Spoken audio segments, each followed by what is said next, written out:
राधे राधे मित्रों। तो मित्रों, आप लोग राधा किशन के अपकमिंग एपिसोड में देखेंगे कि तो मित्रों, वीडियो शुरू करने से पहले अगर आप हमारे चैनल पर नए हैं और अगर अभी तक आप लोगों ने हमारे चैनल को सब्सक्राइब नहीं किया है तो चैनल को कर लीजिएगा सब्सक्राइब और बेल आइकन को प्रेस कर दीजिएगा, जिससे कि हमारी नई वीडियो का नोटिफिकेशन आपको मिल जाए। तो मित्रों, आप लोग देखेंगे कि कपटासुर कृष्ण के भेष में कहता है, मुझे शीघ्र अतिशीघ्र द्वारिका पहुंचना ही होगा, अन्यथा वहां पर कथा कौन सुनाएगा। और फिर आप लोग देखेंगे कि कपटासुर कृष्ण के भेष में द्वारिका पहुंच जाता है अपने विमान में। और फिर कृष्ण गिरधारी देखते हैं कि विमान यहाँ पहुंच चुका है और कहते हैं, मैं अकेला क्यों देखूं, सभी द्वारिका वासियों को देखना चाहिए क्यों। और फिर तभी गिरधारी आवाज लगाते हैं, ये मैंने क्या देख लिया। और कहते हैं, अद्भुत, क्या बात है, श्री कृष्ण विमान लाए हैं, ओ भाई आप भी आओ, ये देखो श्री कृष्ण का विमान। और फिर सभी लोग आ जाते हैं और देखते हैं। और फिर कृष्ण गिरधारी कहते हैं, जिस कार्य के लिए मैं यहाँ आया था वो कार्य तो हो गया, अब मैं चला। और तभी राधा कहती है, कृष्ण तुम ये विमान कहाँ से ले आए। और फिर कपटासुर कृष्ण के भेष में कहता है, मैं गया था साल्व के पास, उसे उसका स्थान दिखाने, उसकी दिशा दिखाने, कि बस हो गया ये जो आतंक वो कर रहा है, और मैं उसका विमान लेकर आ गया। और वैसे भी वो इतना दुष्ट व्यक्ति है, महादेव का वरदान के योग्य वो है ही नहीं। और तभी दाऊ कहते हैं, किंतु कान्हा तुम ये विमान लेने गए कब। और फिर कपटासुर कृष्ण के भेष में कहता है, आज भोर में ही तो निकल गया था मैं। और फिर राधा कहती है, देखो दाऊ, कृष्ण पुनः असत्य बोल रहा है। और फिर दाऊ कहते हैं, कान्हा अन्य समय पे तुम्हें जितनी भी ठिठोली करनी है करो, मैंने मना नहीं किया है, किंतु इस समय इस परिस्थिति में कम से कम गंभीर हो जाओ। और फिर कान्हा कहते हैं, आप कुछ मत कहिए, मैं समझता हूँ कि आप सब क्या चाहते हैं, मैं अत्यधिक प्रसन्न हूँ। यहाँ राधा है, दाऊ है, सभी द्वारकावासी हैं और यदुवंशी यहाँ उपस्थित है, तो कैसे इस अवसर को गवाया जाए। अब बड़ी ही प्रसन्नता से और प्रेम से मैं आप सभी को गोवर्धन की कथा सुनाऊंगा। और फिर दाऊ कहते हैं, परंतु कान्हा। और फिर तभी राधा कहती है, रुकिए दाऊ, सुनाने दीजिए उसे, मैं सुनना चाहती हूँ। और फिर कपटासुर कृष्ण के भेष में गोवर्धन की कथा सुनाता है, मेरे प्यारे बासियों, मेरे पास इतना समय है नहीं और मैं आप सबका समय व्यर्थ करूँगा नहीं, मैं शीघ्र अतिशीघ्र आपको कथा बताऊंगा पूर्ण रूप से। तो हुआ कुछ इस प्रकार था कि बरसाना और वृंदावन इंद्र के अहंकार से ग्रस्त था, मानो कि हर एक व्यक्ति वहाँ का अपने प्राण गवा देता। तब मैं आया और मैंने सबकी रक्षा की, अधिक कुछ नहीं, बस मैंने अपने कनिष्ठ उंगली से गोवर्धन पर्वत उठाया, इंद्र के अहंकार को भी तोड़ा और हर वृंदावन और बरसाना वासियों की रक्षा भी की। अब जैसे वो मेरी विजय थी, आज भी मेरी ही विजय होगी। ये साल हमारे बीच खड़ा है और हमसे युद्ध करना चाहता है। आज भी मैं उसी समय के भांति हर एक द्वारकावासी, हर एक यदुवंशियों की रक्षा करूंगा, ये मेरा वचन है। और फिर आगे कहते हैं, अब मैं द्वारिका और राधा की रक्षा करूंगा।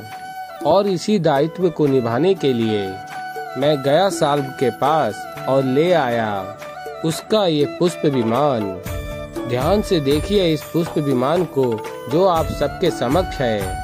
अब किसी का साहस नहीं होगा, किसी में इतना सामर्थ्य ही नहीं होगा कि कोई आके हमें क्षति पहुंचाने का विचार भी कर सके। अब द्वारिका सुरक्षित है और सुरक्षित रहेगी। अब आप सभी भय मुक्त होकर जीवन जी सकते हैं और ये द्वारकाधीश का वचन है। और फिर मित्रों, आप लोग आगे देखेंगे, राधा कहती है, दाऊ ये कैसे संभव है, कृष्ण की बातों में इतना अंतर कैसे हो सकता है। कुछ क्षण पूर्व वो कह रहा था कि प्रेम की विजय हुई है और अब कह रहा है कि उसकी विजय हुई है।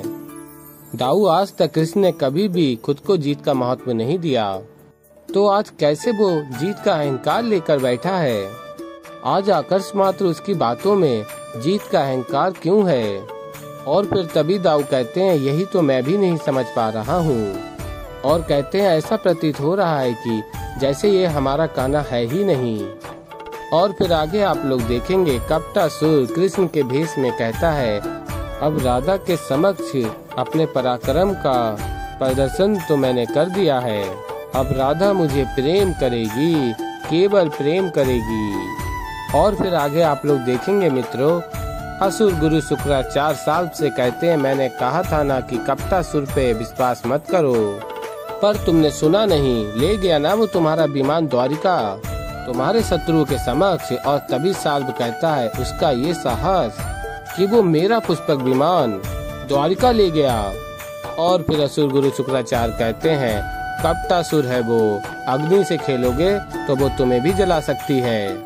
और बताते हैं उसकी कोई और ही योजना है साल्व। और फिर मित्रों आप लोग आगे देखेंगे कि सैनिक राधा के समक्ष आता है और कहता है गिरधारी ने ये खीर भेजी है और वो कह रहे थे उन्होंने ये स्वयं आपके लिए खीर बनाई है। और फिर आगे आप लोग देखेंगे राधा उस खीर को खाती हैं और कहती हैं ये कैसे संभव है, ये तो वैसी ही खीर है जैसी कृष्ण बनाता है। और फिर उसमें एक पत्र होता है और फिर उस पत्र को राधा पढ़ती हैं। राधा रानी को मेरा प्रणाम। आपको देखकर ऐसा प्रतीत होता है कि आपके मन में अवश्य है शंका है।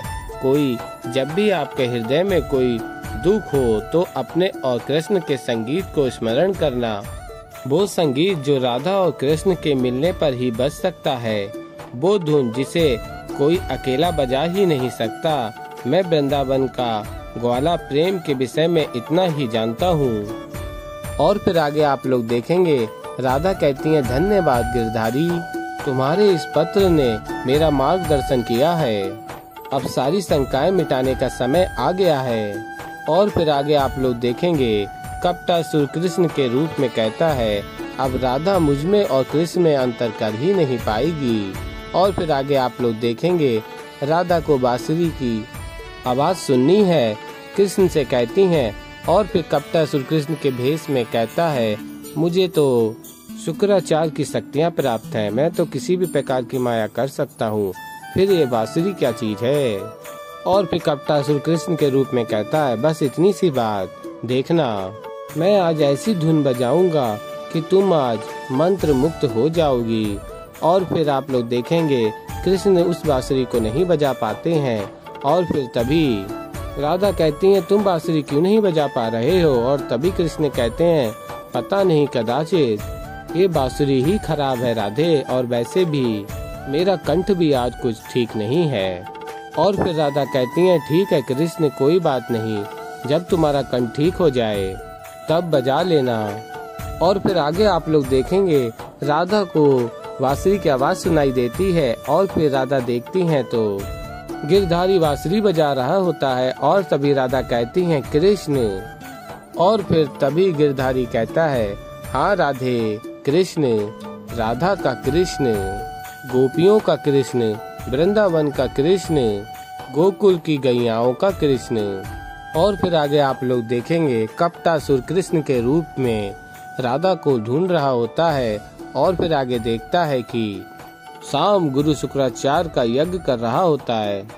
और फिर कपटासुर कृष्ण के भेष में कहता है द्वारिका में शुक्राचार्य का यज्ञ कौन कर रहा है। शाम कहता है शुक्राचार्य कहाँ हैं आप, आपके शिष्य को आपकी आवश्यकता है, मेरी सहायता कीजिए आप शुक्राचार्य। और फिर तभी कपटासुर कृष्ण के भेष में शाम के समक्ष आता है और यज्ञ में पानी डाल देता है। और फिर शाम कहता है ये आप क्या कर रहे हैं पिताश्री। और फिर कपटासुर कहता है तुम क्या कर रहे हो शाम, द्वारिका के होकर शुक्राचार्य का यज्ञ कर रहे हो तुम। और फिर शाम कहता है आप ये प्रश्न मुझसे ना ही पूछें तो उचित होगा, आपने किया ही क्या है मेरे लिए। और फिर आगे आप लोग देखेंगे कि कपटासुर कृष्ण के रूप में कहता है शाम से यदि उन्हें तुम्हारी सहायता करनी होती, तुम्हारी रक्षा करनी होती तो वही करते, तुम्हें इस प्रकार छोड़ के तो नहीं जाते शाम। और फिर तभी शाम कहता है तो पिताश्री क्या आप मेरी सहायता करना चाहते हैं।